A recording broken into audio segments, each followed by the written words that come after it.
What if I told you that Beauty and the Beast may have been inspired by a real person? A man covered head to toe in hair, treated as a curiosity, paraded through royal courts, and married to a woman who may not have known what she was getting into. The true story behind Beauty and the Beast is darker, sadder, and more fascinating than anything Disney put on screen, and almost no one knows it. Let's start with what we all know.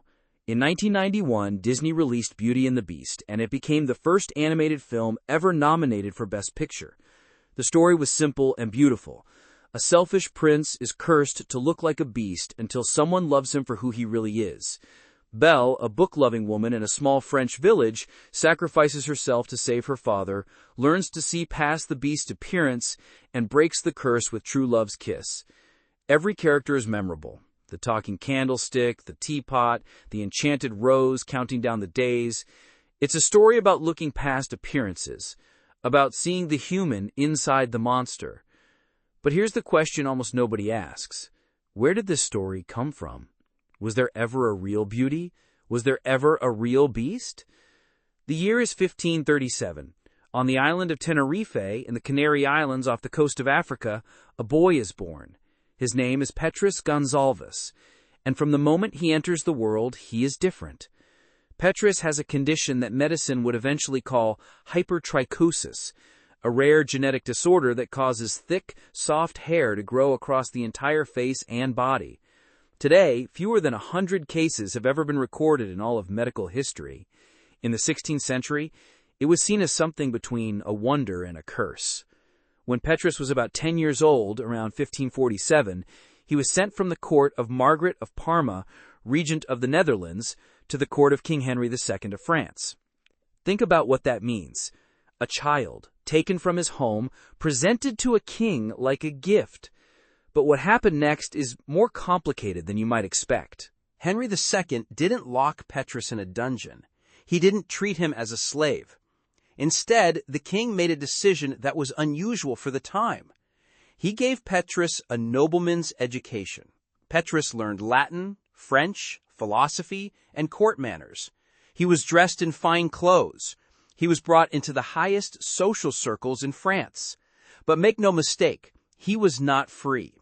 He was a curiosity, a wonder, a living exhibit in one of the most powerful courts in Europe. After Henry died in 1559, his widow, Catherine de' Medici, became one of the most powerful women in Europe. And at some point during this period, Petrus was married. The name of his wife remains uncertain. Historians believe she may have been called Catherine Raphaelin, and she may have been a lady-in-waiting to Catherine de' Medici herself. But here's what makes this story so unsettling. According to historical accounts, the bride may not have known what her husband looked like until the wedding. She thought she was marrying a nobleman. Instead, she found herself face to face with a man the court called the Man of the Woods. And the results? Petrus and his wife had 6 children. 4 of them, including a daughter named Antonietta, inherited hypertrichosis. And what happened to those children is perhaps the most heartbreaking part of this entire story. They were treated as not fully human by their contemporaries. Some were sent to other noble courts across Europe, to the Duke of Parma, to other aristocrats who wanted their own wonder to display. These were children sent away because of how they looked. So how did this real, painful human story become the fairy tale we know today? The answer lies with a woman named Gabrielle Suzanne Barbeau de Villeneuve. In 1740, roughly 200 years after Petrus was born, she published a story called La Belle et la Bête, Beauty and the Beast. It was long, complex, and filled with fairy politics and hidden meanings that most modern readers would find bizarre. It is widely believed that the marriage of Petrus Gonsalvus may have partially inspired this fairy tale. The story of a beast-like man married to a beautiful woman was well known in French aristocratic circles. But Villeneuve transformed it. She added the curse. She added the enchanted rose.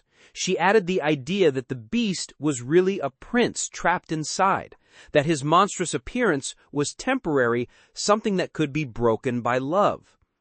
In 1756, Jean-Marie Le Prince de Beaumont published a shorter, simplified version, and this is the one that became famous.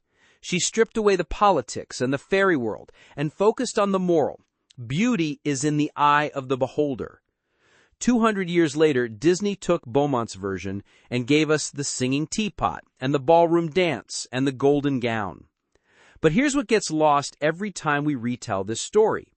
The real Beauty and the Beast isn't about a curse being broken by a kiss. It's about a man who was never allowed to be fully human. Petrus was educated, married, and had children, but he was never truly free.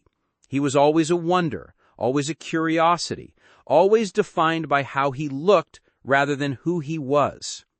There was no enchanted rose counting down the days. There was no talking teapot offering comfort. There was no curse to break, because the real beast in this story was how the world treated a man who looked different. And maybe that's the version we should be telling. If you enjoyed this video, that's just the beginning. Every week on Once Upon a Timeline, I dig into the real history hiding inside the stories you love. The dark originals of fairy tales, the real people behind legends, and the historical truths that sound like fiction. Hit subscribe so you don't miss next week's video where I'll tell you the original Sleeping Beauty. And trust me, it's even darker than this one. I'll see you in the next timeline.